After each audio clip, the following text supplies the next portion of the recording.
Chào mừng bạn đến với kênh Pink Styles. Bạn đã bao giờ nghĩ tại sao các đội tuyển quốc gia có thể đánh giằng co mà không hỏng bóng? Còn bạn khi thi đấu, vật luôn trở thành cái vật rách. Không bắt được bóng, bóng đơn giản cũng hỏng.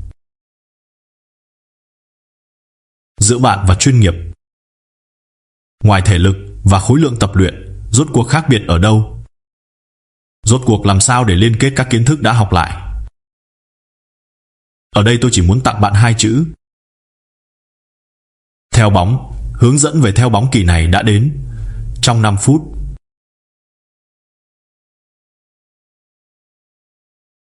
Trước tiên, trả lời tôi 2 câu hỏi. 1. Sau khi bóng được đối phương đánh qua, nó bay qua và rơi xuống mặt bàn chúng ta gọi đó là tốc độ 1. Sau đó nảy lên, trải qua giai đoạn đi lên, điểm cao, giai đoạn đi xuống rồi rơi xuống đất, chúng ta gọi đó là tốc độ 2. Bạn theo tốc độ 1 hay tốc độ 2? 2. Bóng rơi xuống mặt bàn chúng ta là sẽ đi thẳng xuống đất, hay là nảy lên qua điểm cao rồi mới đi xuống đất? Câu hỏi đầu tiên, nếu bạn thấy đối phương đánh bóng là bắt đầu lùi tay mở vợt, phần lớn là bạn đang theo tốc độ 1. Vì vậy bóng còn chưa chạm bàn, bạn đã sớm lùi tay xuống dưới gầm bàn.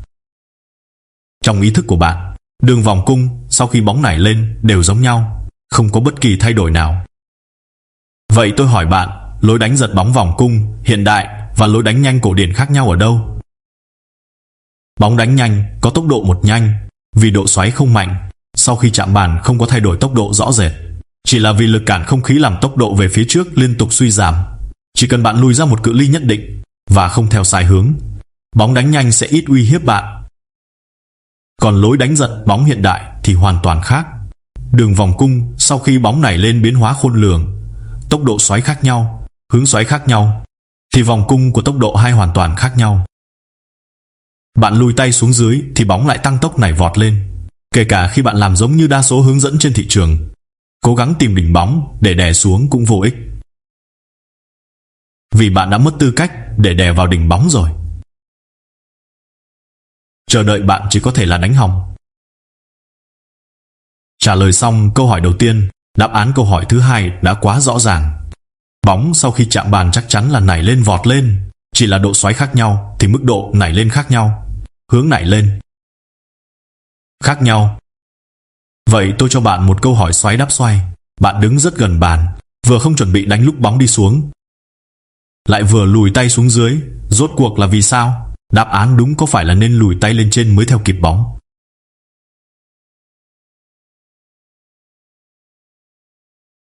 Xem đến đây, người thông minh, chắc bạn đã biết tôi định nói gì. Nếu bạn lùi tay mở vợt đến một vị trí cố định, bạn sẽ chỉ theo kịp một điểm rơi cố định hoặc một đường cung tốc độ 2 cố định. Có bất kỳ sai lệch nào đều sẽ khiến bạn không khớp điểm bóng. Nên có lúc bạn phát lực được, có lúc lại không phát lực được. Lúc phát lực được thì cảm giác ăn cắn bóng rất đã, tuy nhiên cảm giác đó thoáng qua rồi mất. Bạn xem động tác trên mạng, hướng dẫn bảo bạn giật bóng phải vung vợt từ đầu gối lên đến lông mày. Bạn tập luyện hàng ngày, nhưng đáng buồn là bạn không biết cùng một động tác chỉ đánh được cùng một loại bóng. Học động tác chỉ chữa được phần ngọn, không chữa được phần gốc. Bạn chỉ cảm thấy tôi đã thành công một lần, trình độ của tôi đã đến đó rồi. Những cú hỏng sau đó chỉ là do cảm giác tay không tốt. Chỉ cần tôi chăm chỉ luyện tập, để bạn tập đưa bóng cho tôi nhiều hơn, là tôi có thể đạt được sự ổn định. Thực ra bạn đã sai từ đầu đến cuối. Không chú trọng theo bóng, việc tập luyện của bạn và tập thể dục nhịp điệu không có bất kỳ khác biệt nào.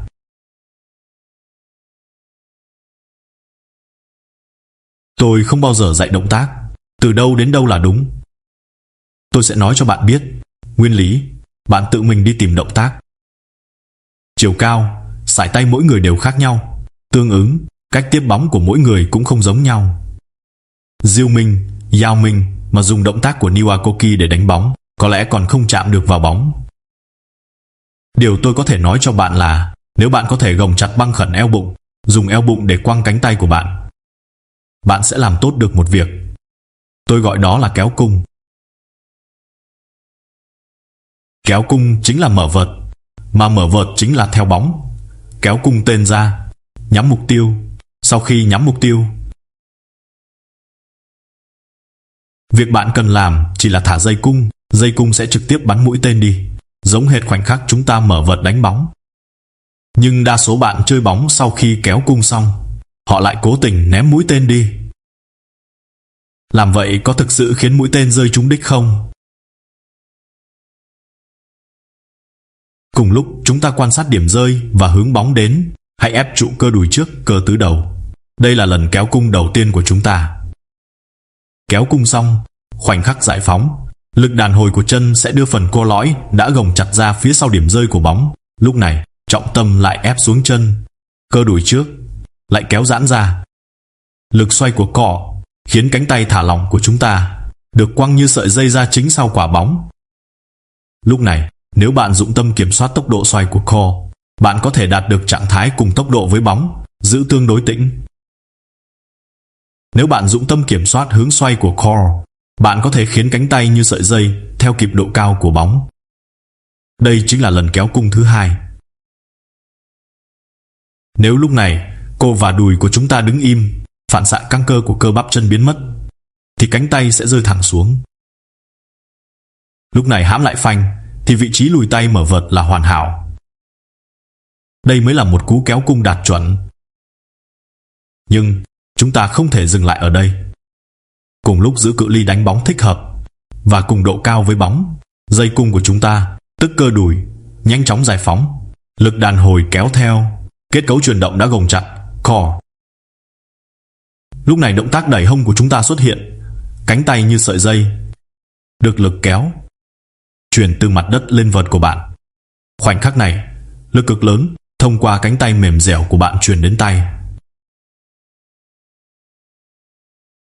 Lúc này, nếu không có sự ép xuống của cơ đùi, thì sẽ không có lực phản chấn từ mặt đất. Nếu không có co gồng chặt, thì lực chỉ có thể truyền đến hông, không thể tiếp tục đi lên. Nếu không phải là cánh tay mềm dẻo, hoàn toàn không phát lực, mà là cánh tay cứng đờ, thì chỉ có thể đẩy bóng đi, chứ không có hiệu ứng vung roi mà dân nghiệp dư hay nói đến. Đến đây, chúng ta đã hoàn thành lần kéo cung và bắn tên thứ hai.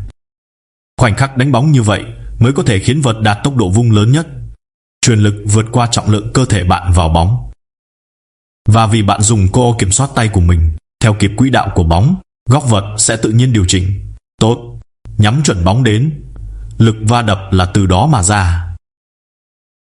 Lúc này, nếu chúng ta không kiểm soát gì cả, tay sẽ tự nhiên vung về phía trước, dẫn đến mất cân bằng cơ thể, hoặc tay không thể thu về bình thường. Lực lớn như vậy sẽ khiến độ lún vào mặt vợt của bóng quá sâu, hiệu ứng dàn thun máy bắn đá quá mạnh, đến mức bay thẳng ra ngoài. Vì vậy, khoảnh khắc chạm bóng, chúng ta dùng ngón trỏ, ngón cái siết chặt vợt để phanh hãm lại, giống như một cú đạp phanh gấp ở ngã tư đèn đỏ, để vợt dừng lại vững vàng ở đường trung tâm cơ thể. Mắt nhìn vào điểm rơi lý tưởng trong đầu.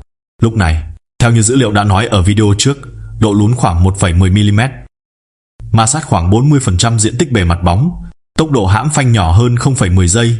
Ma sát chúng ta tạo ra cho bóng đủ để nó rơi cắm, trúc xuống cực nhanh ở điểm cao vào bàn đối phương. Chúng ta đã hoàn thành một cú đánh chất lượng cao.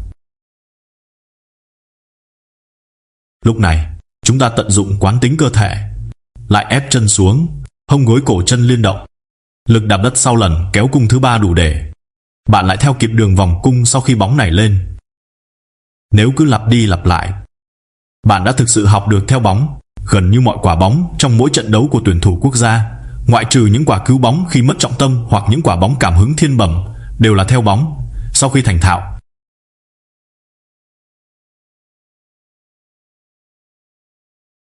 nếu điều kiện cơ thể cho phép, chúng ta cũng có thể tự do lựa chọn theo bóng ở điểm nảy lên, giai đoạn đi lên, giai đoạn điểm cao hoặc giai đoạn đi xuống. Còn đa số người chơi nghiệp dư đều đang giật sớm cướp điểm để đánh bóng, hoặc là chỉ chăm chăm lao lên đón bóng. Đánh bóng bàn là một công việc kỹ thuật, giống như kết nối vệ tinh. Cũng vậy, các bạn phải ở trên cùng một quỹ đạo, đi cùng một hướng một đoạn mới có thể kết nối ổn định. Va chạm như hai viên đạn, chỉ có thể là tan xác. Đây vừa là quy luật khách quan, vừa là bóng lý lẽ của bóng bàn. Tuyển thủ quốc gia qua tập luyện từ nhỏ đến lớn, việc theo bóng đã khắc sâu vào gen của họ. Họ thậm chí không nhận ra mình đang theo bóng. Còn người chơi nghiệp dư thiếu chính là theo bóng. Chỉ dạy động tác mà không dạy mối quan hệ người bóng thì khác nào bắn tên rồi mới vẽ bia, làm ngược cốc ngọn. Còn dân nghiệp dư không biết tại sao bóng có thể với tới được mà cứ phải động chân mới đỡ. Nếu không ai thuyết phục được bạn, dù huấn luyện viên cứ nhấn mạnh, bạn cũng sẽ không chịu động chân. Nếu bạn xem xong kỳ này và hiểu được theo bóng, có phải bạn cũng bắt đầu có khao khát di chuyển để theo bóng không?